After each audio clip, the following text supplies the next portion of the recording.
రైతు రైతో పాడుగాను నీ రాతో మెతుకు మెతుకుపై నీ పేరున్న మెతుకులాట నీ బతుకు చివరకు చేరుతుంది ఏ చితికు.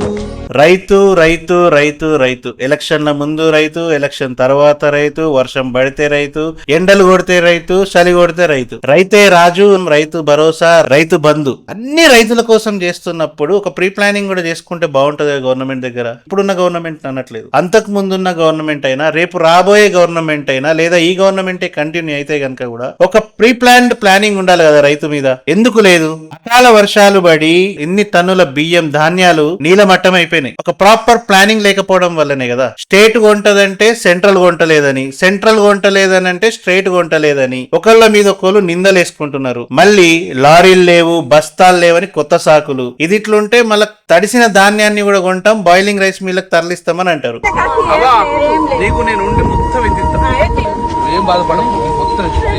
రైతు మీద ఇంత ప్రేమ ఉండి రైతుతోనే కదా ఫస్ట్ ప్రయారిటీ పెట్టుకుని దేశంలో ఓట్లు వేయించుకుంటున్నారు. మార్కెట్ యార్డ్లు ఒక వర్షం పడితే చెరువుల లాగా తయారైతున్నాయి. ఎందుకు? మార్కెట్ యార్డ్లు సరిపోవట్లేదా? రైతులు రోడ్ల మీదకి వచ్చి ఆల్రెడీ మనం చూస్తాం వడ్లు అన్ని ఆరబోసుకుంటా ఉంటారు. ప్రాపర్ ప్లేస్ లేకనే మార్కెట్ యార్డ్ లో ప్లేస్ దొరకకనే రోడ్ల మీదకి వచ్చి ఎండబెట్టుకుంటున్నారు. అట్లా ఎండబెట్టుకుంటే ఇట్లా వర్షాలు పడి మొత్తం ధాన్యం ఖతం. రైతు కోసం ఇంత చేస్తున్న ప్రభుత్వం ఒక మార్కెట్ యార్డ్, మార్కెట్ ప్లానింగ్, రైతుల మీద ప్రాపర్ ప్లానింగ్ లేదు అనడానికి పర్ఫెక్ట్ ఎగ్జాంపుల్. కొనుగోలు లేట్ అయినా, ఫెసిలిటీస్ తక్కువ ఉన్నా, ఒక ప్రాపర్ రేట్ ఇస్తున్నా దానికి ఆన్ టైం పికప్ లేదు, సరైన ధర రాదు. మళ్ళీ మీరేమంటారు? కామెంట్ చేయండి.